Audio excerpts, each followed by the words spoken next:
Assalamualaikum warahmatullahi wabarakatuh. Kembali lagi dengan saya, Harpemi Fernanda pada mata kuliah Audit Sistem Informasi.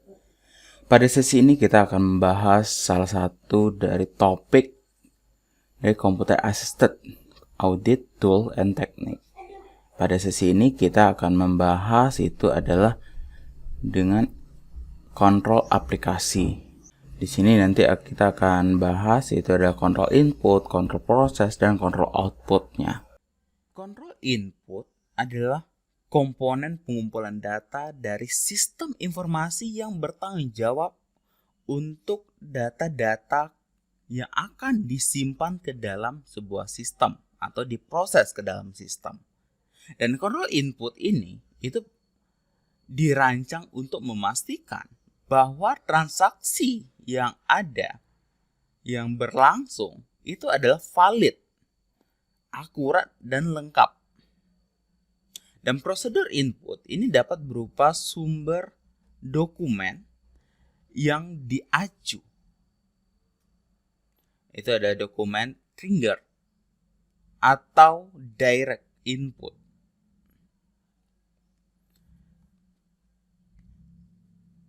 Sumber input dokumen ini membutuhkan keterlibatan manusia dan rentan terhadap kesalahan-kesalahan administrasi. Beberapa jenis kesalahan yang dimaksudkan pada dokumen itu ada pada dokumen sumber itu tidak dapat dideteksi dan diperbaiki selama tahapan input data. Untuk mengatasi masalah-masalah tersebut, itu mungkin kita perlu melacak transaksi-transaksi yang telah dilakukan. Itu yaitu melacak ke sumbernya.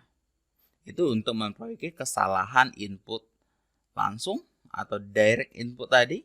Itu di sisi lain itu menggunakan teknik pengeditan waktu nyata untuk mengidentifikasi dan memperbaiki kesalahan dengan segera. Sehingga secara signifikan ini akan mengurangi jumlah kesalahan yang masuk ke dalam sistem.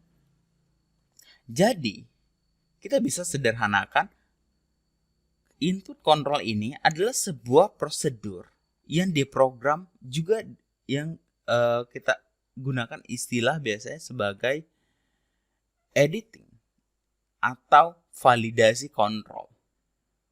Dan di sini kita akan melakukan untuk pengujian terhadap data transaksi untuk memastikan ini memang benar-benar bebas dari segala kesalahan sebelum data itu diproses.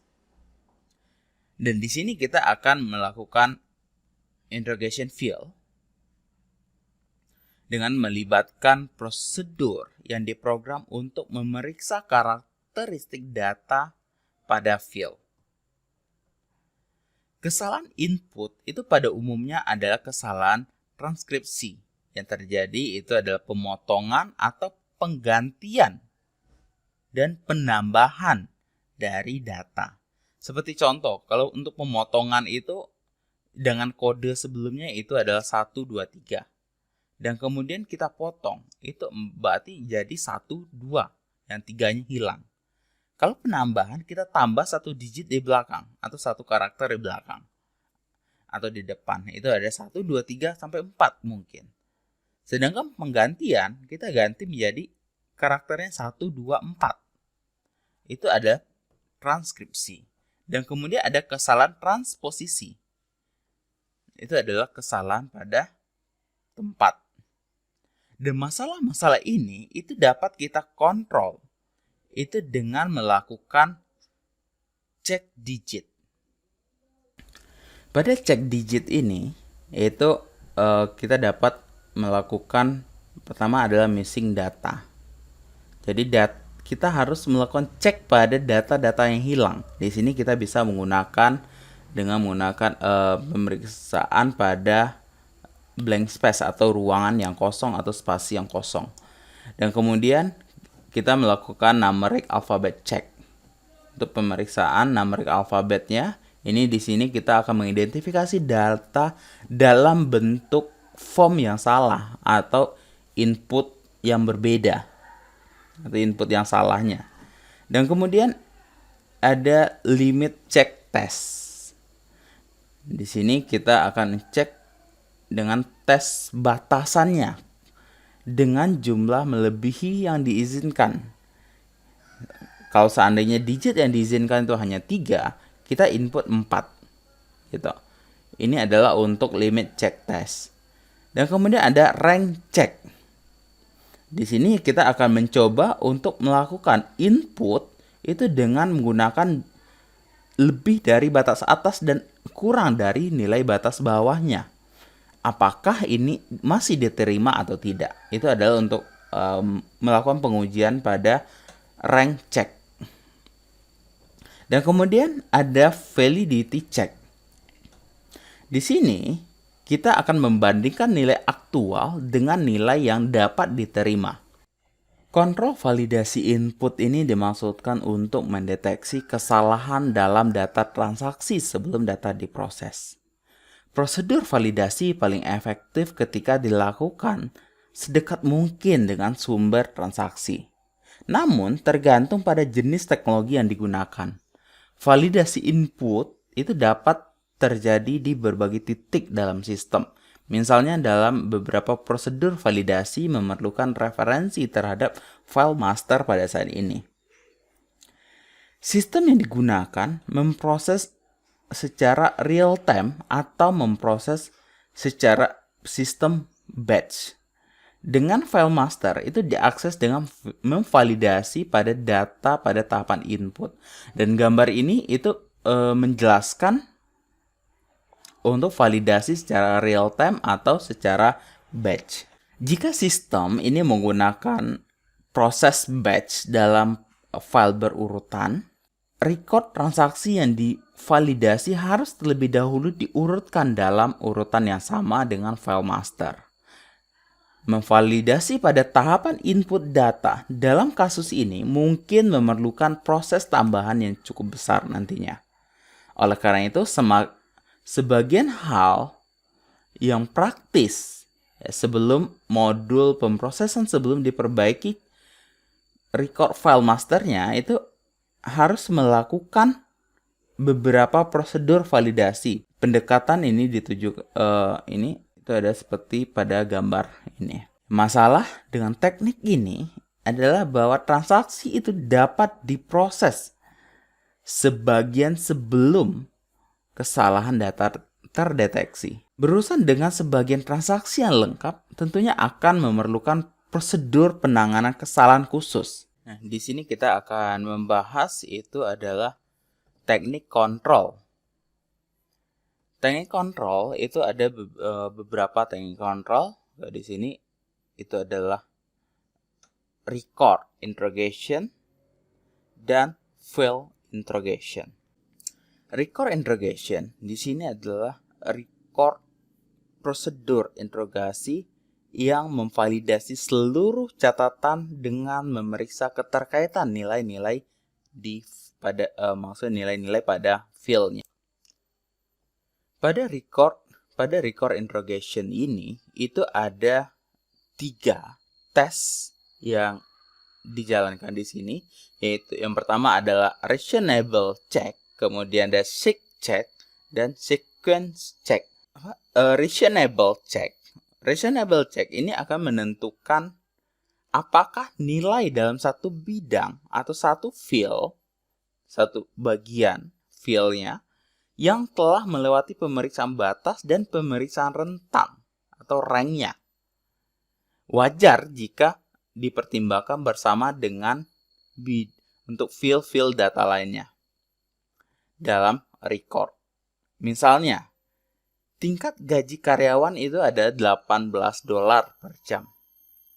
Berada dalam kisaran yang dapat diterima. Namun, angka ini berlebihan jika dibandingkan dengan kode keterampilan karyawan dengan 693. Karyawan dalam kelas keterampilan ini tidak pernah menghasilkan lebih dari $12 per jam. Kemudian seek check adalah tes untuk melihat apakah tanda atau seek-nya pada field sudah benar untuk jenis catatan atau record yang sedang diproses. Misalnya, dalam sistem pemrosesan pesanan, field jumlah dolar harus positif untuk pesanan penjualan, tetapi negatif untuk transaksi pengembalian penjualan. Kontrol ini itu dapat menentukan kebenaran tanda dengan membandingkan pada field kode transaksinya.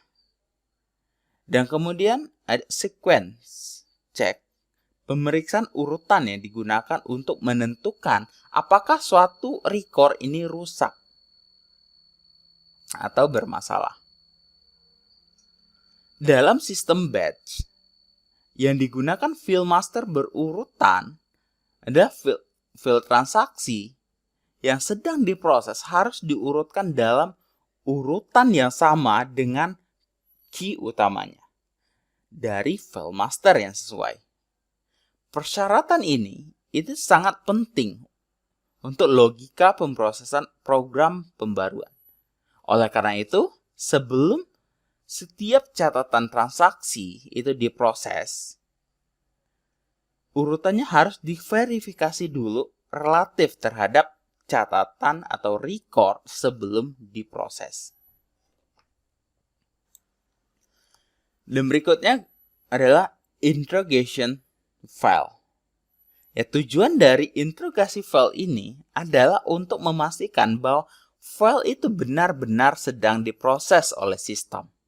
Kontrol ini sangat penting untuk file master yang berisi catatan yang sifatnya permanen. Jika dirusak atau dihancurkan, ini sulit untuk diganti. Pemeriksaan pada label internal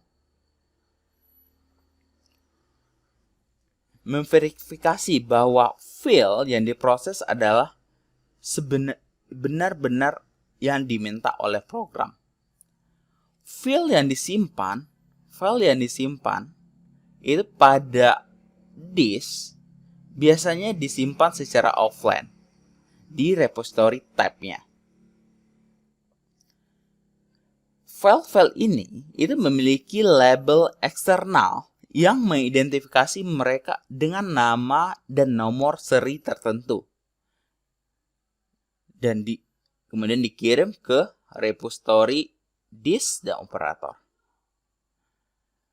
Pada pelabelan eksternal itu biasanya juga merupakan prosedur manual dan seperti ditempatkan pada tab drive untuk diproses.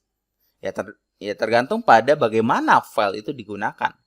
Jika dapat mengakibatkan kehancuran atau kerusakan, ya, untuk mencegah hal ini, itu sistem operasi membuat label yang ditempatkan di awal file tentunya. Melewati tahapan input data, kita masuk pada tahapan prosesan data pada sistem. Dalam kontrol proses ini itu dibagi dalam 3 kategori, di mana itu ada kontrol run to run, kemudian ada kontrol intervensi operator, dan ada kontrol audit trial.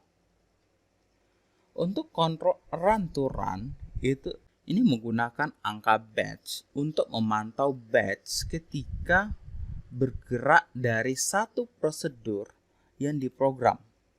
Kontrol ini memastikan bahwa setiap proses dalam sistem ini memproses batch dengan benar dan lengkap. Angka kontrol batch ini dapat dimuat dalam catatan record control yang terpisah dan dibuat pada tahapan input data atau label internal. Penggunaan khusus angka kontrol run to run ini dijelaskan dengan menggunakan istilah itu adalah dengan menggunakan recalculate control total dan kode transaksi dan sequence check. Pada tahapan ini, kita harus memastikan semua record yang diproses itu tidak ada yang diproses lebih dari sekali. Dan di saat itulah transaksi audit trial dibuat melalui data control batch yang mencakup nomor batch, yang unik ya, kemudian tanggal, kode transaksi, jumlah catatan, dan nilai total dari cost-nya atau nilai total dolar, total control, dan total hash di situ. Adapun beberapa teknik untuk menyelesaikan permasalahan-permasalahan pada proses controlling ini adalah, yang pertama adalah kita harus melakukan koreksi segera mungkin dengan pendekatan validasi data langsung dan mendeteksi dan koreksi kesalahan yang dapat terjadi selama entry data. Dan kemudian kita harus membuat file errornya. Kesalahan individu ini ditandai dengan mencegahnya diproses, diperbaiki, dan dikirim kembali sebagai kumpulan yang terpisah untuk diproses ulang. Dan kemudian reject batch tersebut. Dan beberapa kesalahan ini dikaitkan dengan seluruh batch yang membuat solusi terbaik untuk menghentikan pemrosesan yang ada. Nah, pada gambar ini adalah sebuah ilustrasi bagaimana penggunaan run to run dalam sistem siklus pendapatan. Aplikasi ini terdiri dari 4 proses. Yang pertama adalah input data, dan kemudian ada tahapan kedua, itu adalah pembaruan piutang atau update dari piutangnya. Dan ketiga adalah update dari inventory. Dan keempat adalah outputnya. 4 proses yang ada pada aplikasi ini. Pada akhir proses piutang, angka-angka control batch ini dihitung ulang dan direkonsiliasi dengan total kontrol yang dilewati dari input data yang dijalankan. Angka-angka ini kemudian diteruskan ke proses pembaruan atau update inventory, di mana angka-angka itu kembali dihitung ulang, direkonsiliasi, dan diteruskan ke proses output. Kesalahan yang terdeteksi di setiap proses ini ditandai dengan ditempatkannya di file kesalahan atau file error. Angka kontrol run to run pada batch ini kemudian diselesaikan untuk mencerminkan penghapusan record tersebut. Sistem kadang-kadang membutuhkan intervensi operator untuk memulai tindakan tertentu, seperti memasukkan dari total control untuk kumpulan dari record yang ada. Memberikan nilai parameter untuk operasi logis dan mengaktifkan program dari titik yang berbeda ketika memasuki kembali record kesalahan yang setengahnya telah diproses. Intervensi operator ini meningkatkan potensi kesalahan pada manusia atau human error-nya.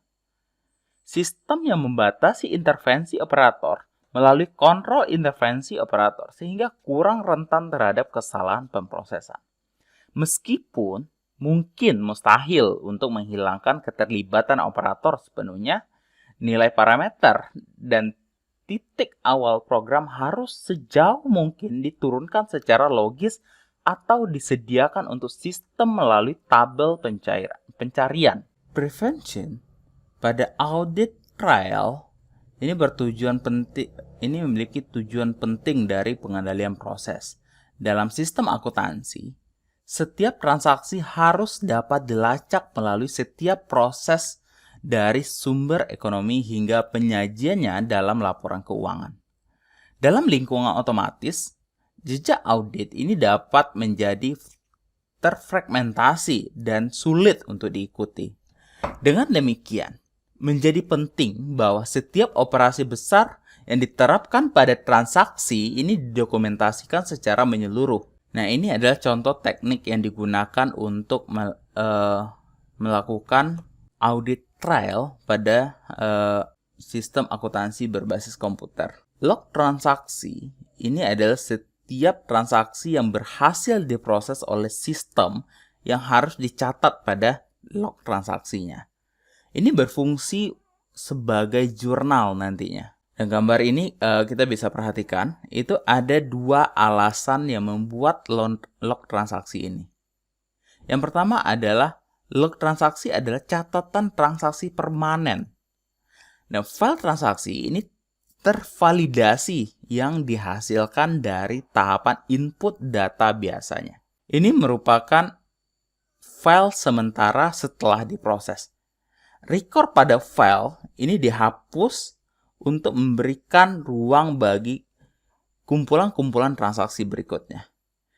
Yang kedua, itu tidak semua record dalam file transaksi yang divalidasi dapat berhasil diproses. Beberapa dari record ini mungkin gagal dilakukan pengujian.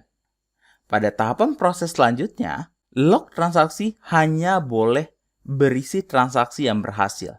Transaksi yang telah mengubah saldo akun, transaksi yang gagal harus ditempatkan dalam file kesalahan. Log transaksi dan file kesalahan digabungkan dan harus dapat menjelaskan semua transaksi dalam batch. File transaksi yang divalidasi kemudian dapat diubah tanpa kehilangan data. Dan sistem harus menghasilkan daftar transaksi dalam bentuk hard copy dari semua transaksi yang berhasil. Kontrol output ini memastikan bahwa output dari sistem ini tidak hilang, salah arah, rusak, bahkan tidak ada output yang melanggar privasi. Exposure semacam ini itu dapat menyebabkan gangguan serius pada operasi dan dapat mengakibatkan kerugian finansial bagi perusahaan.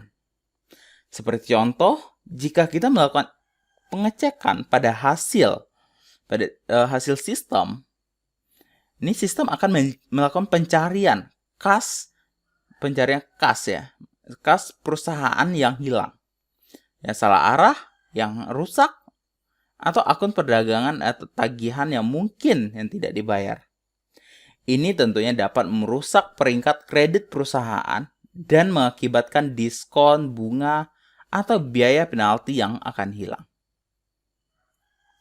Jika privasi jenis output tertentu dilanggar, sebuah perusahaan dapat memiliki tujuan bisnis yang dikompromikan, atau bahkan bisa menjadi terekspos secara hukum. Contoh penjelasan privasi termasuk mengungkapkan rahasia dagang, paten, dan hasil riset pemasaran dan catatan pada pasien, catatan medis pada pasien. Itu adalah contoh-contoh dari dampak-dampak yang diakibatkan jika seandainya privasi yang dilanggar. Dan jenis metode pada pemrosesan digunakan pada ini mempengaruhi pilihan kontrol yang digunakan untuk melindungi output pada sistem. Dan secara umum, sistem batch ini lebih rentan terhadap rentan pada yang membutuhkan tingkat kontrol yang lebih besar daripada sistem secara real time. Pada gambar ini, itu kita bisa lihat ada tahapan-tahapan dalam proses output.